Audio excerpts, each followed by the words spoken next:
Brought to you bye V-Guard, को powered by Sensodyne. त्या पबवर कारवाई झालेली आहे आणि त्याच्यामुळे मला वाटतं त्या विरोधक फक्त या प्रसंगाचं राजकारण करण्याचा केविलवाणा आणि दुर्दैवी प्रयत्न या ठिकाणी करताना दिसत आहेत। पोलिसही या प्रसंगात गंभीर आहेत। त्यांनी कोर्टामध्ये कडकपणे भूमिका घेतल्यामुळेच, मागणी केल्यामुळेच आज त्या ठिकाणी कस्टडी झालेली आहे। मला वाटतं पूर्णपणे सरकार त्या ठिकाणी कठोरात कठोर कारवाई या संबंधितांवर करणार, कोणालाही पाठीशी घालणार नाही आणि जे कायद्याच्या चौकटीत कठोर असं करणं आवश्यक आहे ते सारं काही केलं जाईल यावर आमचा पूर्ण विश्वास आहे। पण साहेब, राजकारण होतं असं वाटतं, कारण रवींद्र धंगेकर मागणी करतात की फडणवीस आरोपींना पाठीशी घालतात, तर गृहमंत्री, माजी गृहमंत्री होते अनिल देशमुख, ते आता मागणी करतात की 2 जीव घेणाऱ्या हैवानला सरकारनं पिझ्झा बर्गर खाऊ घातलं, गृहमंत्र्यांचा राजीनामा आम्ही का नाही मागायचा? मला वाटतं सर्वप्रथम रवींद्र धंगेकर हे नौटंकी करून एकदा आमदारकीचा विजय मिळाल्यामुळे परसेप्शन क्रिएट करून, नुसतं त्या ठिकाणी बोलगेवडापणा करून, वातावरणामध्ये एक परसेप्शन सेट करून आपलं नेतृत्व प्रस्थापित करण्याचा प्रयत्न करतायत। परंतु अशा प्रकारच्या गोष्टींना जनता फसणार नाही, कारण गव्हर्नमेंट, गृहमंत्री आणि सरकार, अगदी उपमुख्यमंत्री आणि मुख्यमंत्री या विषयात गंभीर आहेत, कारवाई त्या ठिकाणी करतायत आणि त्याच्यामुळे धंगेकरांना केवळ राजकारण या विषयाचं करायचं आहे।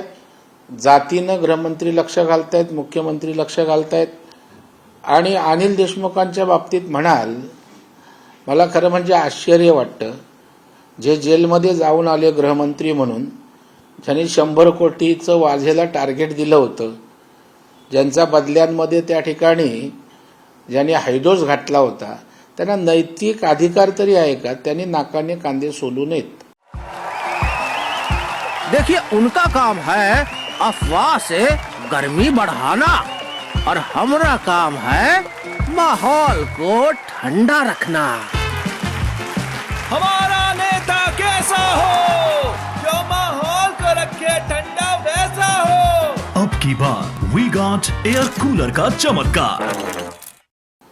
नक्की प्राजक्त तनपुरे यांच्या पत्नीने देखील आरोप केले की एक गँग होती यांची आणि शाळेतही मुलाला त्यांच्या त्रास दिला आरोप। मला वाटतं या संदर्भात ज्यांच्याकडे काही पुरावे असतील त्यांनी सगळ्यांनी त्या ठिकाणी पोलीस यंत्रणेकडे द्यावेत, जेणेकरून आरोपींवर आणखी कठोर कारवाई करणं या सगळ्या पुराव्यांच्या आधारे शक्य होईल। सर, पण काल फडणवीस गृहमंत्री गेले होते, काल त्यांनी पीसीसी देखील घेतली, पण ऑन रेकॉर्ड ते असं बोलले की पोलिसांनी 304 कलम लावलेला नाहीये, मात्र पोलिसांनी तो कलम लावलेला होता। कुठेतरी पोलिसांकडून फडणवीसांना चुकीचं ब्रीफिंग झालं असं वाटतंय का?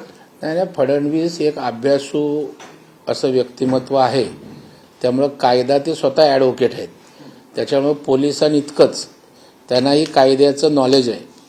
राज्याचे ते मुख्यमंत्री राहिलेत, गृहमंत्री राहिलेत आणि त्याच्यामुळे ते काही कालचे नौखे आलेले नेते किंवा गृहमंत्री नाही आहेत, त्याच्यामुळे पोलीस त्यांना चुकीचं ब्रीफिंग देऊ शकत नाहीत। त्यांना कलमनीत माहीत आहेत आणि म्हणून त्यांनी तशा प्रकारचा उल्लेख केला आहे।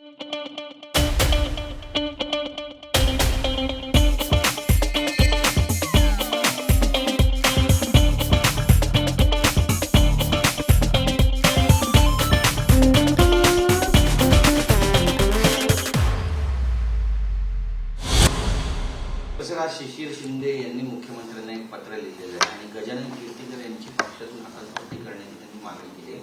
ज्या पद्धतीची भूमिका त्यांचं कुटुंब घेत आहे, याने कुठेतरी पक्षाला डॅमेज होत आहे, पक्षाचं नाव खराब होत आहे, मुख्यमंत्र्यांचं नाव खराब होत आहे आणि त्यामुळे अशा व्यक्तीला पक्षात ठेवू नये, त्यांना सन्मानानं नारळ द्यावा आणि पाठवून द्यावं। मातोश्रीची चाकरी करणारे अशा पद्धतीने त्यांनी पत्र लिहिलं, काय म्हणा? मला वाटतं शिशिर शिंदेची भूमिका अत्यंत योग्य आहे, कारण अस्तनीतले निखारे जवळ बाळगून त्याचा पक्षाला आणि पक्षाच्या नेतृत्वाला त्या ठिकाणी त्रास होतो आणि विरोधक असेल तर विरोधक म्हणून आपण त्या ठिकाणी भूमिका घेऊ शकतो, पण आपल्यात राहूनच आपल्या विरोधी भूमिका असेल ते खूप अडचणीचं आणि घातपाताचं ठरू शकतं. माझा तर जाहीर आरोप आहे की गजानन कीर्तीकरांचा कट होता एकनाथ शिंदेकडून उमेदवारी मिळवायची, अमोल कीर्तीकर समोर गजानन कीर्तीकर उमेदवार राहतील, दुसरा कोणी उमेदवार नसेल आणि विड्रॉवलच्या वेळेला गजानन कीर्तीकर फॉर्म विड्रॉ करणार आणि बिनविरोध आपल्या मुलाला त्या ठिकाणी खासदार म्हणून निवडून आणायचं, अशा प्रकारचा पूर्वनियोजित कट होता, असा माझा स्पष्ट आरोप आहे. झिंझिण्यांपासून त्वरित आराम मिळवा. सेन्सोडाईन रॅपिड रिलीफ बरोबर. पण ह्या आरोपामध्ये आपण जर पाहिलं तर मुख्यमंत्री किंवा शिवसेनेनं या प्रकरणाला मग गांभीर्याने घेतलं नाही असं म्हणतात. नाही, शेवटी एकनाथरावजी शिंदे यांनी गजानन कीर्तीकरांच्या ज्येष्ठत्वाचा मान राखला की एक वरिष्ठ नेते आहेत, त्या दृष्टीनं त्यांना वागणूक दिली. परंतु त्या ठिकाणी कीर्तीकरांचा उद्देशच त्या ठिकाणी संशयातीत होता आणि तो आता त्या ठिकाणी हळूहळू स्पष्टपणे बाहेर येताना दिसतोय. सर, नगरमध्ये निलेश रंकेंनी ट्विट केलेलं आहे की जिकडे वोटिंग हे मशीन ठेवलेलं आहे त्या ठिकाणी एक माणूस पोस्ट म्हणजे त्रिस्तरीय संरक्षण ज्या गोष्टीला आहे त्या सर्व भेदून तो माणूस तिकडे पोहोचतो कसा, असं त्यांनी एखादा टीका केलेली आहे. माझं एक स्वतःचं आकलन आहे. जे हरणार आहेत याची खात्री ज्यांना ज्यांना झाली ते अशा प्रकारचा रडीचा डाव खेळताना दिसत आहेत. रवींद्र धंगेकर हरणार माहीत आहेत म्हणून त्या ठिकाणी नौटंकी सुरू आहे. निलेश लंके त्याच धाटणीतले आहेत, हरणार हे माहीत आहेत, त्याच्यामुळं काहीतरी विषय त्या ठिकाणी उभा करून ठेवायचा. बाळूमामा त्या ठिकाणी भिवंडीतनं हरणार आहेत म्हणून त्या ठिकाणी कपिल पाटीलच्या विरोधात व्हिडिओ काढून केसेसचं नाटक करायचं. माझं स्पष्ट म्हणणं आहे, जे अशा प्रकारच्या गोष्टी करतायत त्यांना निश्चित माहीत झालं की आपण हरणार आहोत, त्याची ते पूर्वतयारी करतायत. काल जो व्हिडिओ रोहित पवारांनी ट्विट केला त्या प्रकरणामध्ये पोलिसांनी देखील दखल घेतली. हे प्रकरण नेमकं किती गंभीर वाटतं तुम्हाला? कोणतं व्हिडिओ कपिल पाटलांचा जो कपिल पाटील पोलीस नाही, मी आपल्याला सांगतो ना, महाविकास आघाडीचे जे उमेदवार हरणार आहेत त्या संदर्भामध्ये उद्या हरल्यावर आम्ही याच्यामुळे हरलो अशा प्रकारचं ग्राउंड क्रिएट करण्याचा केविलवाना प्रयत्न आहे आणि त्यांचे तरुण नेते त्याला त्या ठिकाणी पुष्टी देताना दिसत आहेत. ते रोहित पवार करतायत. महाराष्ट्रामध्ये आणि मुंबईमध्ये किती जागा जिंकणार असा विश्वास आहे माझ्या? मुंबईमध्ये 6च्या 6 जागा भारतीय जनता पार्टी आणि शिवसेना त्या ठिकाणी जिंकेल आणि राज्यामध्ये 45 पार करण्याच्या जवळपास आम्ही पोचू. परंतु 40च्या वर भारतीय जनता पार्टी आणि महायुती 100% जागा जिंकू. 40च्या खाली एकही जागा आमची नसेल.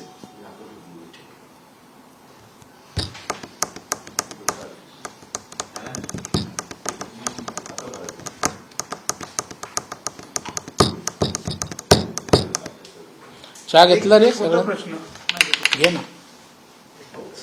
ते राहुल गांधींनी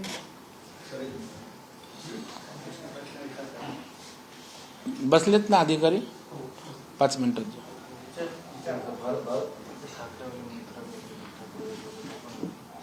रोल करा परत. ते निवडणूक अधिकाऱ्यांची भेट घ्यायला गेलं तर विचारलं होतं पहिल्यांदा सुरुवातीला. निवडणूक सुनील शिंदे आणि अनिल देसाई नाही विचारलं. निवडणूक आयुक्तांची भेट घेण्यासाठी चोकलिंगम यांची भेट घेण्यासाठी पोहोचलेले आणि जो काही गैरप्रकार झाला त्याची त्यांनी तक्रार केलेली आहे. व्यवस्थित प्रक्रिया पार पडली नाही याची खंत सुद्धा ते व्यक्त करतात. मी तर म्हणेन निवडणुका, मतदान हा लोकशाहीचा उत्सव आम्ही मानत असू तर त्या उत्सवाकरता आवश्यक ती निवडणूक यंत्रणा सुसज्ज करणं हे निवडणूक यंत्रणेचं काम आहे आणि त्यामध्ये पूर्णपणे निवडणूक विभाग अपयशी ठरलेला आहे. त्यामुळे शिंदे जात असतील कुठल्याही पक्षाचे असोत, आमचंही त्यावर सहमत आहे की निवडणुकीमध्ये अव्यवस्था होती. या संदर्भात त्याच दिवशी मी निवडणूक यंत्रणेवर टीका केली होती आणि या दुरावस्थेला जे जबाबदार आहेत त्यांच्यावर चौकशी करून कठोर कारवाई करावी अशी मी सत्ताधारी पक्षाचा असून सुद्धा लोकशाही करता आणि लोकशाहीचे जे आधारस्तंभ जनता मतदार आहेत त्यांच्याकरता भूमिका घेतली होती. कारण मी स्वतः कार्यकर्ता म्हणून सगळ्या मतदार केंद्रावर फिरत होतो आणि कोंबड्याच्या खुराडा जसा असतो तशा प्रकारची मतदान केंद्र होती. घुसमटून लोक मेली नाहीत हे आपलं नशीब. कुठल्याही प्रकारचं व्हेंटिलेशन मतदार केंद्रावर नव्हतं. पाण्याची व्यवस्था त्या ठिकाणी नव्हती. 3 ते 3.5 तास महिला ज्येष्ठांना त्या ठिकाणी रांगेत तिष्ठत राहावं लागत होतं, ज्याच्यावरून 3 ते 4% मतदानाच्या वाढीवर परिणाम झाला. आणि काही सोयी सुविधा NGO देत असताना काही त्या ठिकाणचे अधिकारी असे आहेत की त्यांनी पाणी सुद्धा वाटून दिलं नाही. त्यांना त्या ठिकाणी काही व्यवस्था उभ्या करून दिल्या नाहीत. मी तर म्हणेन या सगळ्या गोष्टींचा बारीक विचार करून चौकशी करून या संबंधितांवर कठोरात कठोर कारवाई व्हायला पाहिजे. कारण जर अशाच प्रकारे मतदान होणार असेल तर भविष्यात लोक मतदानाला कितपत रिस्पॉन्स देतील आणि ते लोकशाहीच्या दृष्टीनं घातक आहे. त्याच्यामुळे एकतर सेंटर्स एअर कंडिशन असावीत, वेटिंग ज्या रांगा असतात त्याही एअर कंडिशन असाव्यात गरमीच्या दिवसामध्ये, आणि त्या ठिकाणी वेळेत कमीत कमी 500 मतदान त्या ठिकाणी एका केंद्रावर ठेवावं जेणेकरून गर्दी होणार नाही. अशा प्रकारच्या नियोजनाची भविष्यामध्ये आवश्यकता आहे. येणाऱ्या अधिवेशनामध्ये या सगळ्या अव्यवस्थिततेचा मी पर्दाफाश त्या ठिकाणी करणार आहे. सर, राहुल गांधींनी एक ट्विट केलंय. त्या ट्विटमध्ये त्यांनी असं म्हटलंय की भाजप सरकारच्या काळामध्ये एक मोठा कोळसा घोटाळा आता समोर आलेला आहे. मोदीजींचे प्रिय मित्र अदानी यांनी खालच्या दर्जाचा जो कोळसा असतो तो 3 पट जास्त विक्री केलेला आहे. काय मोदी या सगळ्या गोष्टीवरती ED CBI लावतील का, असा एक सवाल राहुल गांधी विचारतात. अनेक स्कॅममध्ये डुबलेलं गांधी घराण्याच्या नेतृत्वाखालील केंद्र सरकार त्याची जरा यादी काढून राहुल गांधींनी जरा लोकांसमोर ठेवावी. मला वाटतं आता काहीच टीका करायला मिळत नाही तर शिळ्या कडीला ऊत आणण्याचा प्रयत्न आहे. त्यांना जे जे वाटतं 10 वर्षाच्या कालावधीमध्ये एकही डाग ना मोदींवर लागला ना मोदीच्या मंत्रिमंडळातील मंत्र्यांवर किंवा सरकारवर लागला. हे एक फार मोठं देशाच्या दृष्टीनं अतिशय महत्त्वाचं असं गोष्ट आहे आणि त्यांना जे वाटतं त्या संदर्भात त्यांनी संबंधित यंत्रणांकडे त्या ठिकाणी मागणी करावी चौकशीची, किंवा कोर्टाच्या न्यायालयात सुद्धा जाऊन या विषयावर ते बोलू शकतात. परंतु तोंडाची वाफ फक्त राहुल गांधी दवडणार, टीका करणार याच्या पलीकडे काही करू शकत नाहीत. सर, आव्हाडांनी आता असा आरोप केलाय, म्हणजे नाव न घेता भाजपचेच आरोप केलाय की निवडणूक आयोगाने जाणीवपूर्वक मतदान कमी करण्यासाठी महाराष्ट्रात प्रयत्न केला, कुठेही नीट व्यवस्था नव्हती आणि हे सगळं भाजपमुळे झालं. मला वाटतं आव्हाडांचं अभ्यास थोडा कमी दिसतोय. मतदान जास्त झालं असतं तर जणू काही आव्हाडांच्या महाविकास आघाडीच्या बाजूनच होणार होतं असा कुठला साक्षात्कार त्यांना झाला मला माहीत नाही. उलट पक्षी आमच्या दृष्टीनं नुकसान झाले. कारण मोदी साहेबांसाठी लोकांना प्रचंड प्रमाणावर मतदान करायचं होतं. हे आपण जी गर्दी मतदान केंद्रांवर होती त्यावरून आपल्या लक्षात येईल. जर या व्यवस्था आणखी ठीकठाक असत्यात तर 5% मतदान अजून वाढलं असतं, ज्याचा परिणाम मोदी साहेबांच्या मतदान वाढण्यावर झाला असता, महायुतीचं मतदान वाढलं असतं. परंतु आता टीका करायला काहीच नाही, तर हे मतदान कमी झाल्यामुळे उद्या आम्ही पराभूत झालो अशा प्रकारचं एक परसेप्शन अगोदरच सेट करण्याचा केविलवानाने दुर्दैवी प्रयत्न सन्माननीय जनाब जितेंद्र आव्हाड यांचा आहे. Brought to you bye V-Guard, को पॉवर्ड बाय सेन्सोडाइन.